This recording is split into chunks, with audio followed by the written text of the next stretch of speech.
Well, good afternoon. We haven't done one of these extensive briefings in a while, but we felt like it was critical to do that today to make sure there was no confusion.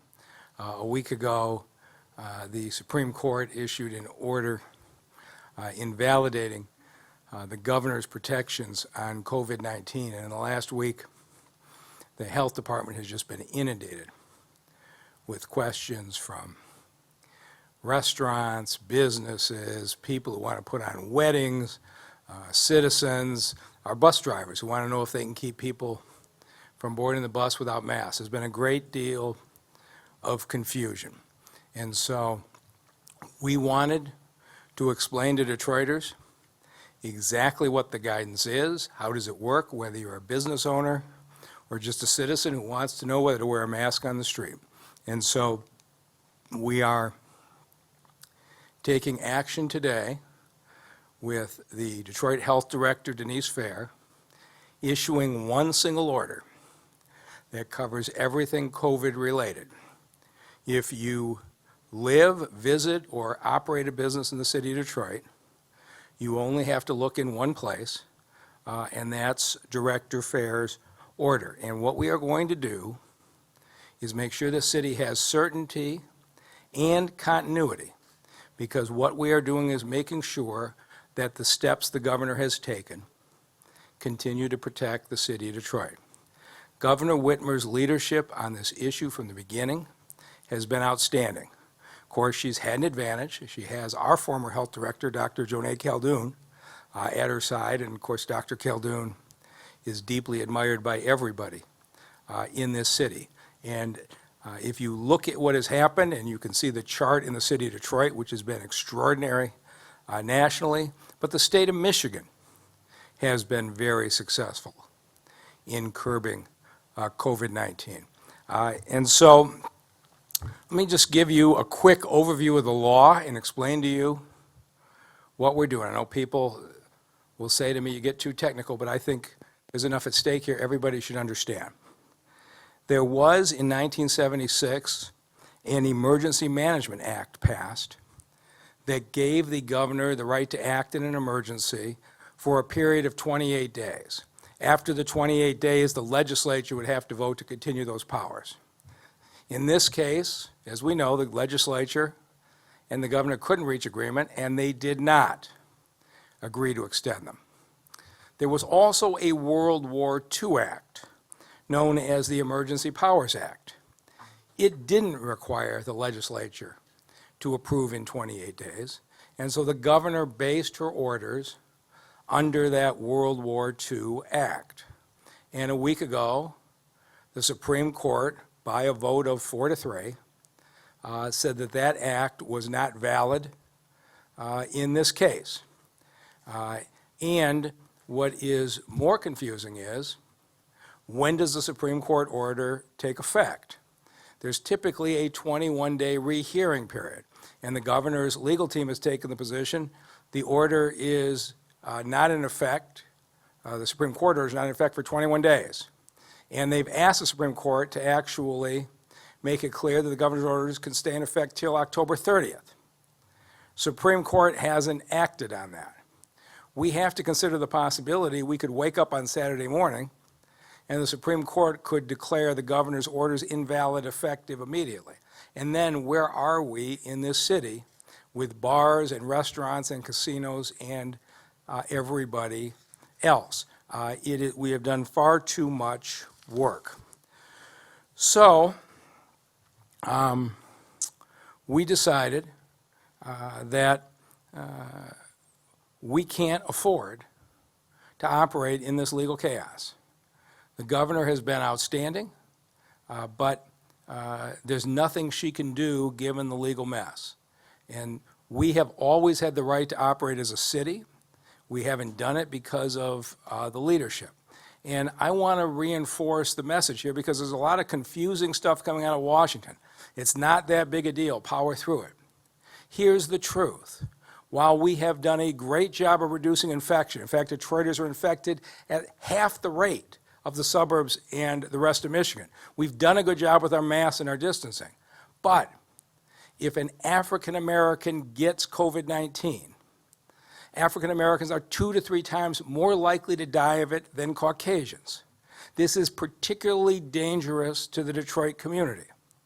And I really want to be clear what we all know, that if somebody in Detroit gets COVID-19, there's no helicopter coming to take you to Walter Reed Hospital for the latest experimental treatment. We're going to have to act to protect each other. And so here's what we're going to do. Well, you can debate about the 1945 World War II Act. There's another code. It's the Public Health Code of 1978.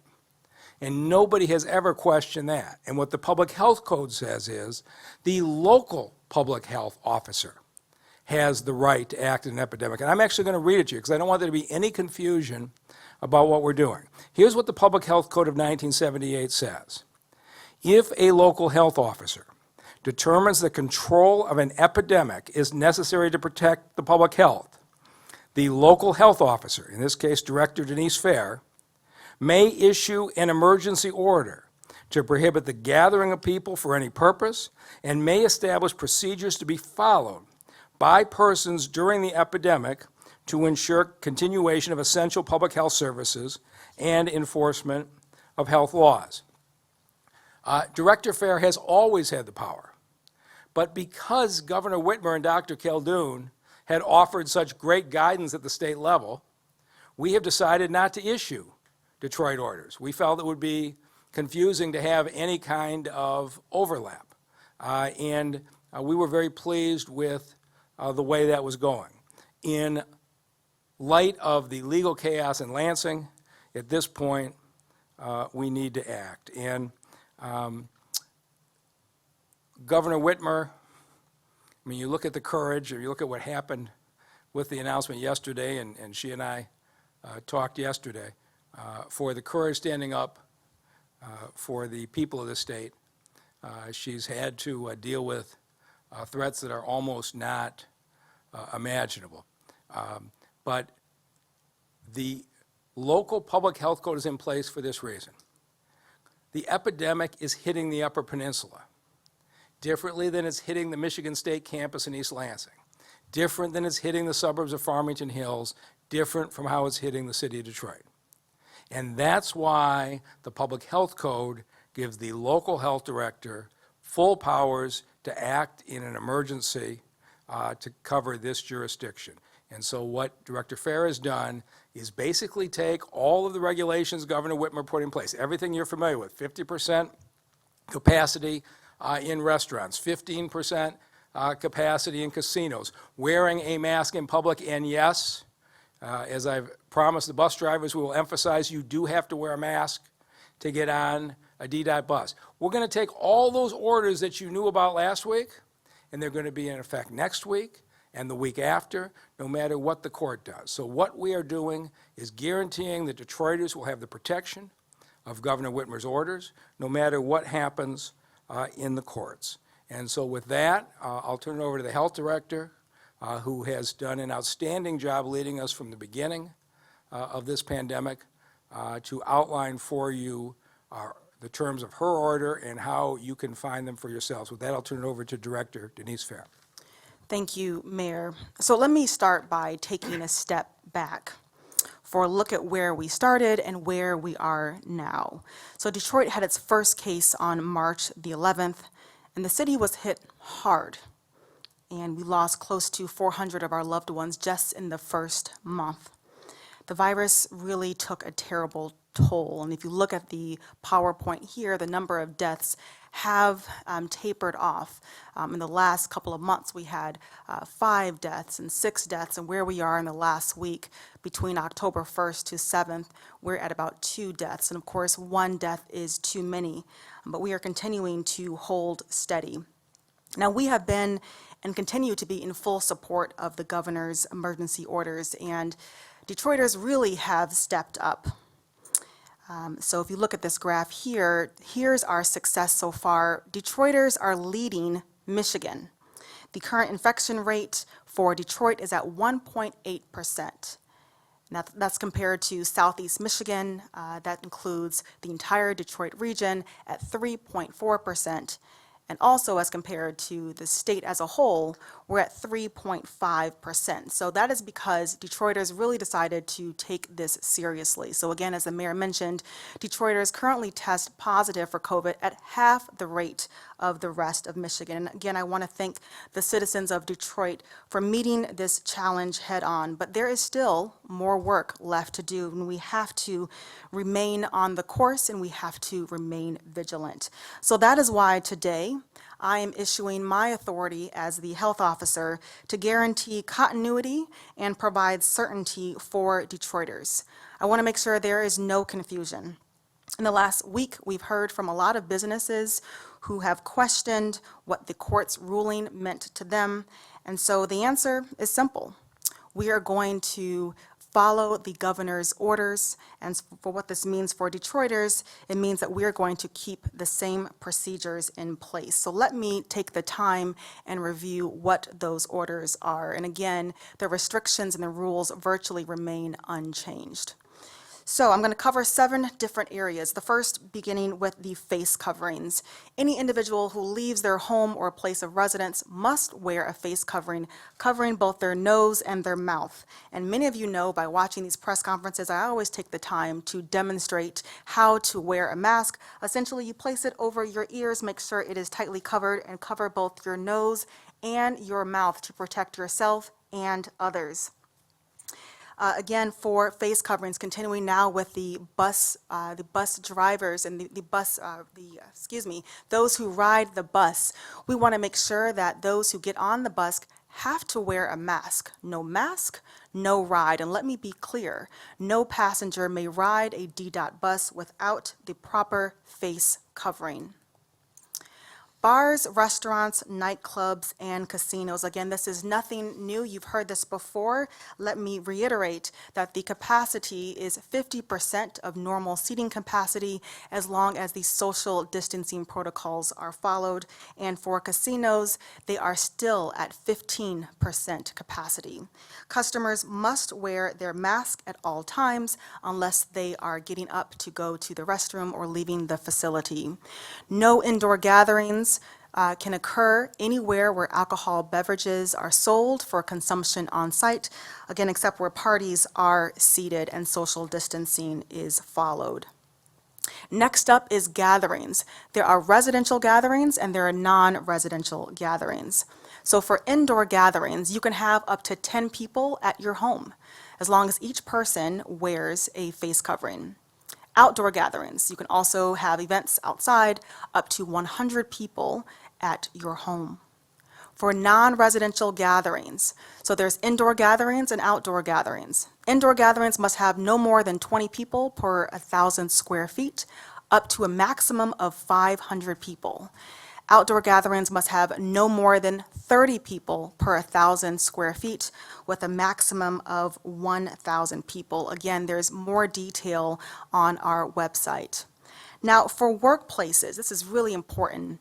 Any work capable of being effectively performed remotely, so for example, without the worker leaving his or her home or place of residence, is recommended to perform remotely. Also, COVID-19 preparedness plans must be developed and adopted. If you need help creating your preparedness plan, please feel free to reach out to the health department so we can help you. My team and I have spent many hours conducting on-site visits and reviewing several plans.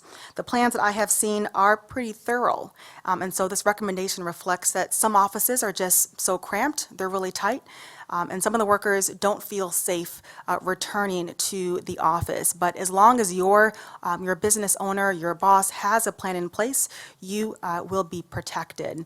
And again, there's also other workplaces that have really high safety standards. For example, in most of the city departments, in order to get in, you have to have a temperature check, you have to wear a mask, there have been sneeze guards that are in place, and that again is to keep you protected. K through 12 schools. So there are three important areas I want to make sure that I cover today. School districts and non-public schools must continue to follow their COVID-19 preparedness plans. Schools are open, and again, if you would like to have your preparedness plan reviewed for the second or third time, again, the health department, we work for you. So please let us know if you need assistance in that matter. Schools and, students and teachers must wear their mask at all times. That again is extremely important. And finally, this is relatively new, but schools must publicly report any probable or confirmed COVID-19 positive cases on their school website within 24 hours. So please make sure those continue to be followed. For public meetings, this is really important as well. A meeting of a public body may be held electronically, including by telephonic conferencing or video conferencing, in a manner in which both the general public and the members of the public body may participate by electronic means. So what does that really mean? It means you can continue to hold your public meetings via Zoom or any other method that you have been accustomed to. For enforcement, so the police department, let me just thank them publicly, as well as the health department inspectors who have spent countless hours making sure that they enforce these executive orders. They will continue to enforce them and will provide regular on-site inspection and provide guidance to the business owners. Failure to adhere to any of these executive orders may include us closing the facility temporarily and also asking for a corrective action in place before the venue can open. So finally, I do want to make sure that I add that as another layer to our effort to ensure your safety, the Detroit Means Business program is going to provide free masks and gloves to small businesses beginning on October the 21st. So please visit the Detroit Means Business website at detroitmeansbusiness.org for more information. Now, I did share that I've created this order, which is about 25 pages, but if you need other assistance in determining how to interpret this executive order, you can also go to the Detroit Means Business website for easy-to-understand guides and how best to interpret this executive order. So last but not least, my message to Detroit is to stay strong. We continue to fight this fight, and we continue to head in the right direction, but we can't move forward unless all of you as Detroiters continue to follow the safety precautions. Wear your mask, practice social distancing, wash your hands. We are here to help you at the health department, and together we are getting through this. And so with that, I'll turn it back over to the mayor. Okay, and thank you, Director Fair. And a big reason we want to do this is I don't want there to be any confusion on the part of the restaurants and the nightclubs of the Detroit Health Department and Detroit Police Department's commitments to enforce these orders. Last week, we shut down by order 3 different restaurants and nightclubs in this city who were having people be crowded in. And here's the thing, even at our infection rate, if there's 100 people on your dance floor, chances are 1 to 2 of them are infected in the city of Detroit. And if they're singing, if they're yelling on that floor, it is going to spread. This is how the problem gets away from us. And so Director Fair has been very aggressive about this. Those businesses came back with corrective action plans, and they fixed it. But I don't want any businesses wondering this weekend if, because of this legal issue in Lansing, we are going to be any less diligent. If you are in violation this weekend, we will come in and do the same thing again. We'll come in and visit you and ask you to deal with it yourself. And if you're unable to deal with it yourself, we're going to basically pull your license until you prove that you can. This is your obligation as a business owner. It's the reason we're doing this today. We have a couple of highly successful business owners with us here today, and one of the great things is that the businesses across this city have opened up, particularly the retail establishments, with almost no issue. They have been very diligent in what they've done, and I want you to get a chance to hear from 2 of those business owners today, Clement Fame Brown and Toya Brown. And Fame, why don't you kick us off? Oh, thanks, Mayor. So Thanks for inviting me as well. It's a big deal. You know, I have friends, family, and customers that have been impacted due to COVID. You know, whether they were sick and had to battle through, or actually even worse, and they passed.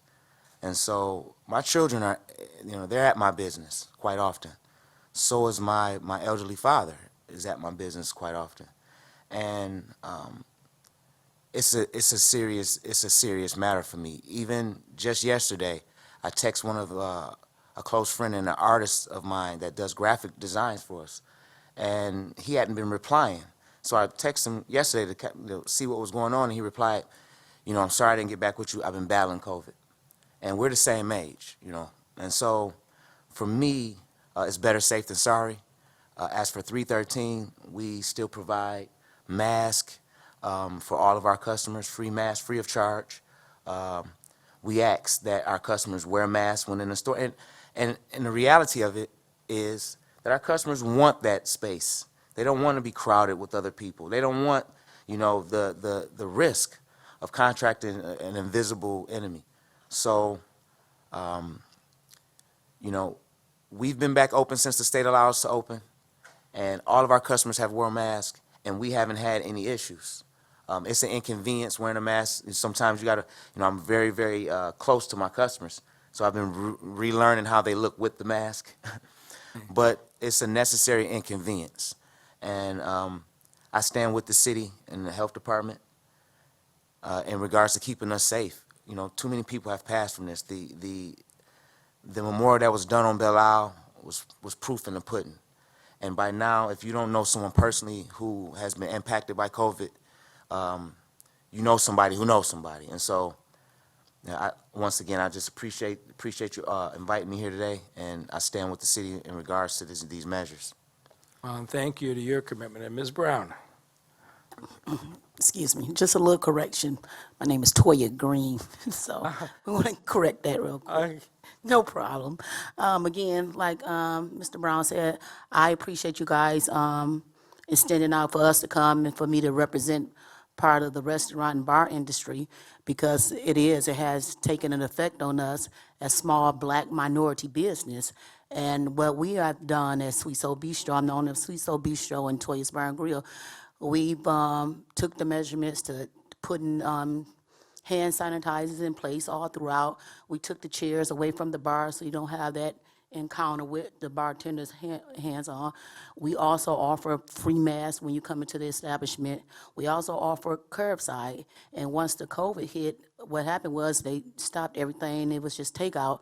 So I went head on and got a big deck put out in front so we can have that, because we have small business and I'm on 6 Mile.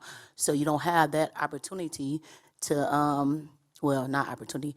You don't have the space to, you know, fit as many people in, but yet you still have the staff that you need to pay for everything. So I went beyond the measures of trying to do everything so we can do it outside. So with the curbside, with the waitress and management and bartenders always having on masks, we was also one of the first people to do the front line, and as far as giving back. As far as when they had the thing on the Belle Isle with the vultures and stuff with the COVID, we also help feed them as well. So Toya, I want to extend my appreciation for you guys as the mayor office as giving back. DTE has gave us masks and everything. So I think it takes a community and a unity for us to stand together and fight against this. But you know, we're doing everything that we possibly can. And the fact that you said that because that's another thing why I think certain establishments allow you in with no mask, because as an owner, it's costly to keep paying for masks and giving them to them just for you to have a customer come in, because a lot of customers like, I don't want to come in, I don't have a mask, and they don't want to go buy one. So that right there, I think that's going to make a lot of business stand, you know, stronger with you guys helping giving those masks and those hand sanitizers and everything away. So we appreciate that, but I stand with you guys in order to help us, you know, come over this virus. So, Ms. Green, how did your customers react to the outdoor seating this summer? Oh, actually, they love it. Yeah. They say, are you going to get it covered? So I think a lot of people, they want to be outdoors, and I think now it pushes them outdoors now. But they enjoy it, and I'm going to, you know, I'm going to try to get a cover put on there so that way we can still have that that distance away and everything. You think you'll do it next summer after this is over? Oh, absolutely, absolutely. All right, so it gives you a sense of where we're going and what we're doing, and with that, we'll take any questions. Hey, Mayor, all of our reporters are watching remotely today. So far, we've got a question from John Hewitt from WWJ, and he wanted to know if the city is at all tracking what the overall impact has been on businesses in terms of, lost business during the COVID epidemic. And I'll turn it over to our entrepreneurs here. No, so I think, in regards to 313, we have done okay. We haven't had a loss of business. We actually had an increase in business. And so I think, just the safety measures, especially when it comes to retail, they don't impact the business negatively when it comes to sales. So as long as our customers know that they're safe, know that we have a clean establishment, know that we put them first, I think they'll shop with us. Also, our online sales, we've been more intentional about increasing online sales because of the, of the pandemic, of the issue that we're having. And so, the spirit of an entrepreneur is to power through it all. And I think this pandemic has really shown and exposed, what businesses and what individuals are adamant about powering through this and staying safe all the while. Ms. Green? Well, for me, it actually it has increased, and it's sad to say, because the reason it's sad to say, because there's a lot of business that didn't make it through this. You have to have, first of all, you have to have preservation. Preservation. So what happened was, during this time, a lot of smaller restaurants and minority restaurants closed down because of they don't have it's the lack of staffing, because everybody's getting unemployment, which I understand. They want to be safe. So my business has actually increased on sales, because we're open up to 12 o'clock, 11:45 to serve you food, takeout orders, online ordering, DoorDash and everything. So we've done everything that we needed to do in order to make people feel comfortable to come in and grab some food and go home, because you've had a long day of work, you don't feel like cooking. So I can't say that it has decreased for me. I can say it's really been really good during this time. I think the businesses that got hit hardest were the businesses downtown that depended on the daytime traffic from the offices. And I think they've been hammered the worst. And, you had a lot of businesses who were borderline beforehand, who, when you cut their restaurant down to 50% capacity, pushed them under. But there's just been an enormous support from the community and the Detroit Economic Growth Corporation with grants and loans and the like. And I think we're going to have probably another 4 or 5 months of it, that we're just going to have to continue to find ways to keep our businesses afloat. It's taken us a long time to fill up a lot of those storefronts. We want to make sure they stay open. Follow-up question from John regarding restaurants in particular, and this would be from Ms. Green, in terms of how you might adjust as the winter months come and you won't be able to have as much access to the outside seating. Well, I think that's a long road to go. I don't know for sure, but one thing I'm hoping and praying that just the carryouts. I hope the carryouts be able to carry us through, because we are going through something. And for restaurants and, I'll say for nightclubs and bar owners, that's the best time for our business is wintertime, because you can't go outside. So I think we're going to suffer a little bit more than we would have.